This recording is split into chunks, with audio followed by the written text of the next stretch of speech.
Welcome to the Interstitial Cystitis Association's special IC Awareness Month presentation, an interview with Dr. Reza Sharif from McGill University, who will be talking about promising initial data from a CBD clinical study to determine the benefits of cannabinoids in treating chronic pain. Special thanks to Desert Harvest, who is sponsoring today's event. At this time, I will turn it over to Desert Harvest CEO, Heather Florio. Thank you, Lee, for having us on here. I really appreciate it. For those that don't know, Desert Harvest CBD was introduced in 2020. This is in combination with our super strength aloe vera to act as a carrier to help make the CBD more systemic or long lasting. We started with a study at the University of Colorado trying to determine how much more bioavailable it was than any other CBD product out on the market. And in our bioavailability study, we were able to show that it's 25% more bioavailable or systemic in the body than any other CBD product out on the market. And then we wanted to understand its mechanism, its function, what type of pain models it would function for. And that is where Dr. Reza Sharif comes in from McGill University. He is an associate professor there, as well as the director of the Allen Edwards Center for Research for Pain. Thank you for joining us today, Dr. Sharif. I'm going to hand it off to you so that you could talk a little bit more about your research and how you've been investigating how Desert Harvest is CBD functions for different types of pain models in the human body. Thank you.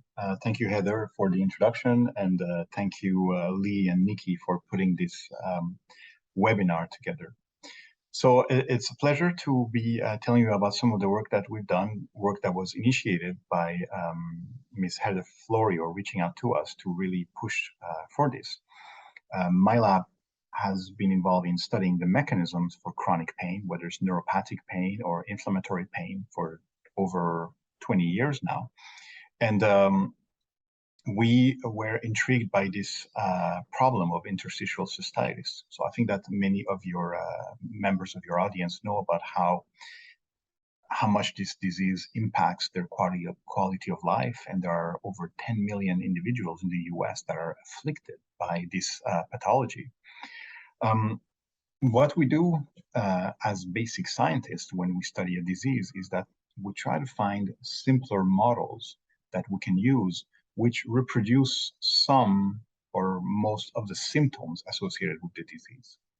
So there are a few models of interstitial cystitis out there that can be used, which will replicate the discomfort, the pain that the individuals have, as well as the urination frequency and urgency that is present.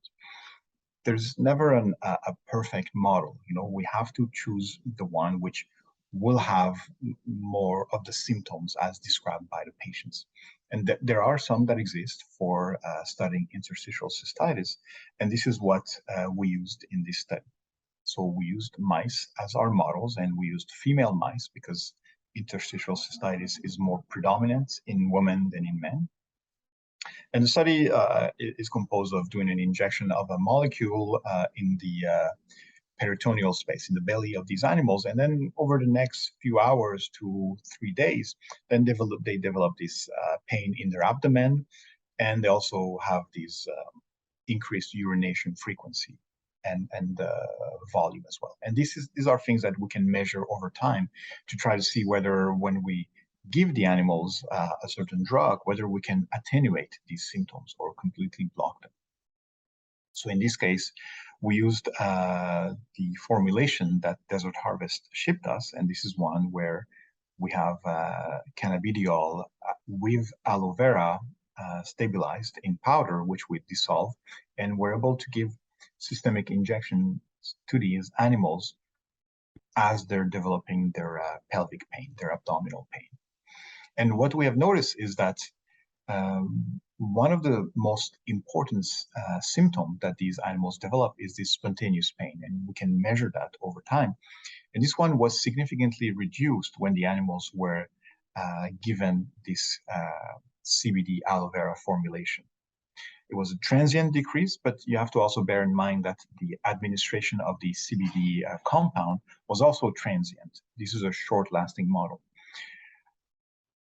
The other symptom where we saw a significant decrease is the urination volume in these animals. So we could significantly decrease the amount of urine that they would produce in this model.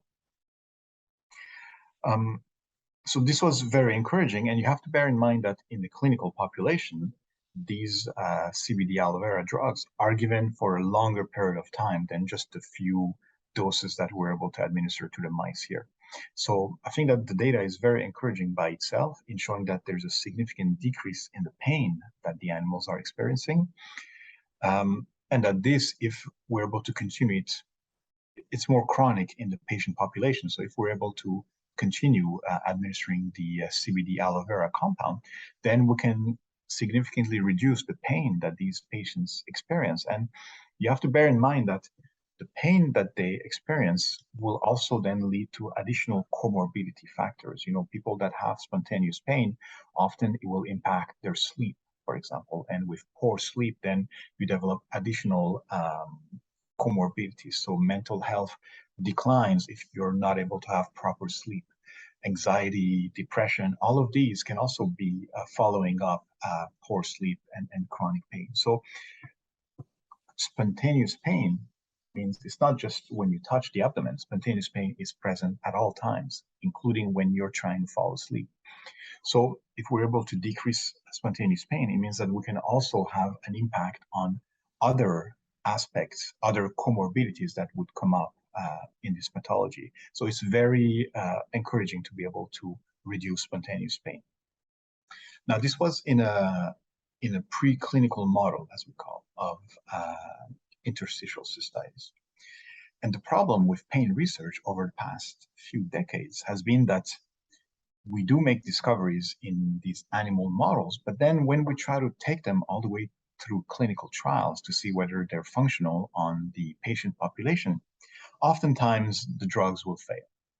More often than not, the drugs will fail. And this has often been off-putting, has caused an aversion in the pharmaceutical industry to invest into clinical trials for pain-related medications. So what we have built over the past few years is a means to be able to accelerate the translation of lab-based discoveries to the clinic. And how do we do that? It's by testing any new discovery, any new molecule directly on human tissue. And this took a lot of time to set in place. We built a team based with basic scientists as well as surgeons, orthopedic surgeons, involved with human organ donors. And we have the Quebec authority on transplantations called Transplant Quebec that is on board with us on this platform that we have built.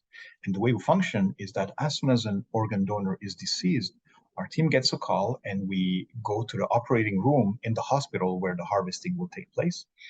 There's a first team of surgeons and nurses in place, and they will harvest the organs that are meant for tissue transplantation. And when they're done, we also have access to some of the nervous tissue that are in the body, and we can extract them and be able to use them in the laboratory to be able to test whether any newly identified molecules could be analgesic. So we take pain-sensing neurons from the from deceased organ donors, and we can test them for their excitability. So these pain neurons, the more they're excited, the more pain, in theory, the individual will feel. And if we can move to the next slide, I can tell you a little bit about what we have done so far. Essentially, these pain-sensing neurons, we collect them while they're still alive, and we carry them back to our research laboratory where we can incubate them in an oxygenated media, etc., so that they can stay alive for up to 1 month. And during that 1 month, then we have multiple opportunities to test whether a specific drug will actually work at reducing the activity of these pain neurons. So this is what you can see at the top of that slide here. So from the organ donor, we can collect this. It's like a bulb that is enriched in sensory neurons. Okay, it's called dorsal root ganglia.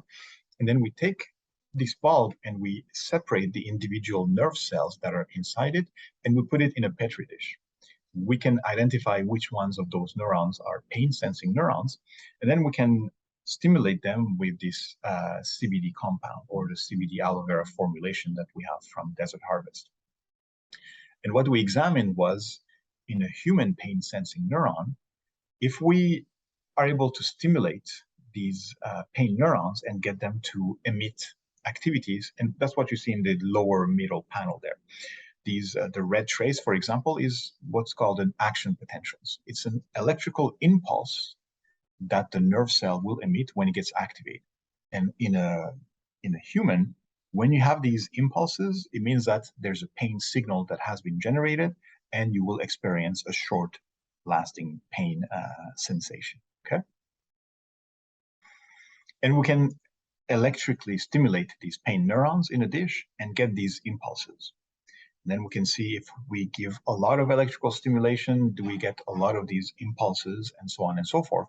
And what happens if we treat these pain neurons with the CBD aloe vera compound? And what we notice is that these pain neurons, this is what you see in the panel B in the middle lower panel there, is that the activation of the pain neurons is much less when they're in the presence of the CBD aloe vera compound. It means that we can dampen the activity of the pain neurons. This is in a human pain sensing neuron. So you can imagine that the interpretation of this is that in a human, if we're able to block the activity of their pain neurons, then the spontaneous pain that they experience may be also significantly reduced. So this is very important because we have almost bridged the, I don't want to say it's a clinical trial, but it's an in vitro, it's in a dish. It's a clinical experiment in a dish because we have the human pain neurons and they're tested with the compound, and we're able to show that this compound can also block the activity of the human pain neurons. So we've shown in a preclinical model that we reduce the spontaneous pain in a model of interstitial cystitis. And if we take this same compound and test it on the target species, which is not mice, but humans, we can significantly reduce the activity of their pain neurons as well. So it's very encouraging because it means that it does work on the human neurons. And I think that Ms. Florio from Desert Harvest have collected a lot of testimonials over the years of patients that suffer from interstitial cystitis that have found pain relief using this compound. So it's very exciting to be able to demonstrate scientifically that this does in fact work at blocking the pain in human pain neurons. And we're excited to continue this and better characterize what are the specific mechanisms within these pain neurons that are dampened by stimulation with this CBD compound. And these are studies that we will do in partnership with Desert Harvest in the coming months to next year.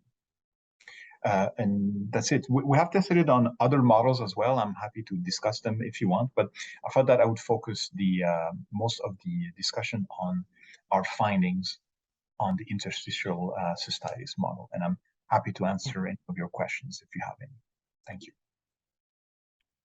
Thank you so much. I really appreciate it coming on here and introducing your research and being able to show the benefits that Desert Harvest CBD with aloe vera combined can potentially provide for an interstitial cystitis patient. So thank you. Thank you, Lee, for having us and the Interstitial Cystitis Association.